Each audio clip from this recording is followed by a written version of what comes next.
আজকে তোমাদের সাথে যে রেসিপিটা শেয়ার করছি খুবই কমন একটা রেসিপি, ফুলকপির রোস্ট। তো এখানে রোস্টের জন্য ফুলকপি আর আলুটা ভেজে রেখেছি, আর তেজপাতা, গোটা গরম মশলা সব দিয়ে একটু পাঁচফোড়ন দিয়ে পেঁয়াজটা পেস্ট করে রেখেছিলাম, সেটা এর মধ্যে দিয়ে ভালো করে আমি ফ্রাই করে নিচ্ছি।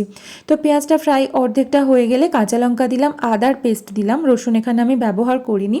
তো নিজের মতো করেই আজকে আমি এটা বানিয়ে ফেলছি। আর দিয়ে দিলাম টমেটো একটু পেস্ট। তারপরে যা যা গুঁড়ো মশলা লাগে সমস্ত কিছুই দিয়ে দিলাম। তো সকালবেলা ছিল, বড় ভিডিও বানাতে পারিনি, খুব তাড়াতাড়ি অফিসের জন্য এটা রেডি করছিলাম, সেই জন্য আর কি। আর চলো মশলাটা ভালো করে কষিয়ে নিচ্ছি। আর এটা খুবই একটা ইজি রেসিপি, তাড়াতাড়ি হয়ে গিয়েছিল। আর কাজু পোস্ত বেটে রেখেছিলাম, সেটা দিয়ে দিলাম। আর বাড়িতে দই ছিল না, তাই অ্যাড করতে পারিনি। ফুলকপির রোস্টে কিন্তু দই অ্যাড করা হয়। তো ওটা নাড়াচাড়া করে কাজু পোস্তর পেস্টটা, তারপর আমি ভেজে রাখা সমস্ত সবজি দিয়ে দিলাম, ফুলকপি আর আলু।